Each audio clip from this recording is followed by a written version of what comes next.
Hello friends, जैसा कि आप जानते हैं एयरपोर्ट इंटेक 01 2026 रिजल्ट आ चुका है। उसके बाद अगला स्टेप है फेज़ 2 का। एयरपोर्ट फेज़ 2 वाला स्टेप है। तो आप सभी के मन में एक ही सवाल होगा, फेज़ 2 की तैयारी कहाँ से करें, कैसे फेज़ 2 होगा, क्या क्या इसमें प्रोसीजर रहता है, क्या है।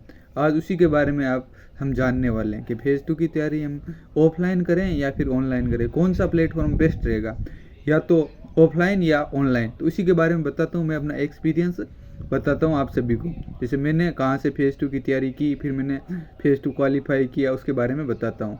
पिछला इंटेक एयरफोर्स इंटेक 02 2025 वाला, मैं अभी इससे पहले हुआ था ना, उसमें उसमें मेरा फेज़ 2 क्वालिफाई है। ठीक है, तो उस मैंने कैसे क्वालिफाई किया और मैंने कहाँ से तैयारी की, मैंने ऑनलाइन की या फिर ऑफलाइन की। तो हम आज इन दोनों के बारे में डिस्कस करेंगे कि भाई एयरफोर्स फेज़ 2 की तैयारी ऑफलाइन करें या फिर ऑनलाइन करें। ठीक है, तो सबसे पहले हम बात करते हैं ऑफलाइन। ऑफलाइन में क्या क्या एडवांटेज मिलेंगे आपको, हमको, यदि हम तैयारी करते हैं तो। जैसे कि ऑफलाइन में एक तो रहता है, हम टीचर के साथ कनेक्ट कर पाते हैं। ठीक है, टीचर से कनेक्शन हो जाता है हमारा, और हमारा स्टेज का फियर दूर हो जाता है। जैसे कहीं पे स्टेज पे जाके बोलने में दिक्कत होती है, जैसे किसी के पैर लड़खड़ाने लग जाते हैं, उसको कंपन करने लग जाता है, उसका इलाज हो सकता है। जैसे कि हम वहाँ पे ऑफलाइन में प्रैक्टिस करेंगे, डे बाय डे, मतलब 20 दिन, 25 दिन, 30 दिन, महीना भर जैसे तैयारी करेंगे, तो हमें अपने आप में एक कॉन्फिडेंस बिल्ड हो जाएगा, और 100-200 बच्चों के सामने बोलने का कॉन्फिडेंस आ जाएगा।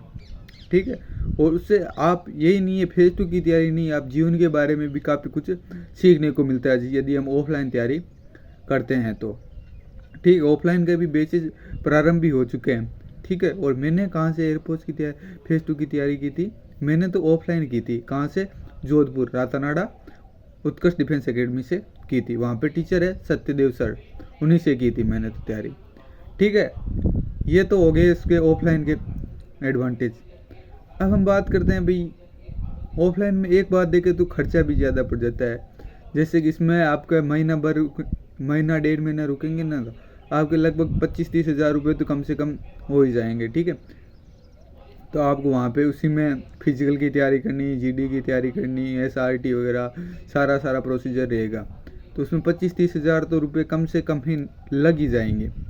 अब यदि कोई मिडिल क्लास में फैमिली से है, जो अफोर्ड नहीं कर सकता, वो सोचता है कि भाई मैं घर पे ही रह के तैयारी कर, अपना 100% 200% दे के फेज़ 2 क्वालिफाई कर लूँगा। जैसे जिसकी रनिंग अच्छी है, पुशअप वगैरह ये सब अच्छे हैं, उसके लिए मैं सजेस्ट करूँगा आप ऑनलाइन ले सकते हैं। या फिर किसी ने पहले फेज़ 2 के लिए प्रिपरेशन की हो, तो वो ऑनलाइन ले सकता है। ठीक है, और या फिर आप पहली बार ले रहे हैं तो भी आप ऑनलाइन ले सकते हैं। लेकिन आपको जैसे टीचर बताए ना कि भाई ये करना है, आपको ये करना है, हमेशा रेगुलरिटी मेंटेन रखनी है।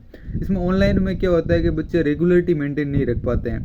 ठीक है, 2 दिन क्लासें ली, 3 दिन ली, फिर उनका रेगुलरिटी मिस हो जाती है। ठीक है, घर पे रहते हैं तो वो रेगुलरिटी नहीं रह पाती। इसलिए आपको सेल्फ डेडिकेटेड रहना पड़ेगा, और उसी से आप आगे बढ़ सकते हैं। ठीक है, तो आपको डेली क्लासेस लेनी है, और जो टीचर बोले ना कि भाई ये करना है, आपको ये इस टॉपिक के बारे में तैयार करना है, ये टॉपिक तैयार करना है। ऑनलाइन लर्निंग में क्या होता है, ऑनलाइन में होता है कि भाई हमारे जूम पे मीटिंग होती है सर से, टीचर से, तो फिर वहाँ पे हम सारे के सारे स्टूडेंट कनेक्ट रहते हैं। ठीक है, वहाँ पे वो बोलते हैं कि भाई तुम अपना इंट्रोडक्शन दो और टॉपिक के बारे में बताओ, नरेशन करो। ठीक है, तो उस समय हमें करना पड़ता है। ये कुछ बच्चे ऐसे होते हैं जो होशियारी दिखाने के लिए वहाँ पे क्या करते हैं, कॉपी में से देख के बोलने लगते हैं। तो वहाँ पे टीचर को तो पता चल जाता है, लेकिन वो हमें लगता है नहीं पता चला। तो इस प्रकार हम ऐसे बात करते हैं। ऑनलाइन हमें सेल्फ डेडिकेट रहना पड़ेगा, और ऑनलाइन से भी ये ऐसा नहीं है सिलेक्शन नहीं होता है, फेज़ 2 क्वालिफाई नहीं होता, ऑनलाइन से भी होता है और ऑफलाइन से होता है। ये डिपेंड करता है बच्चे पे।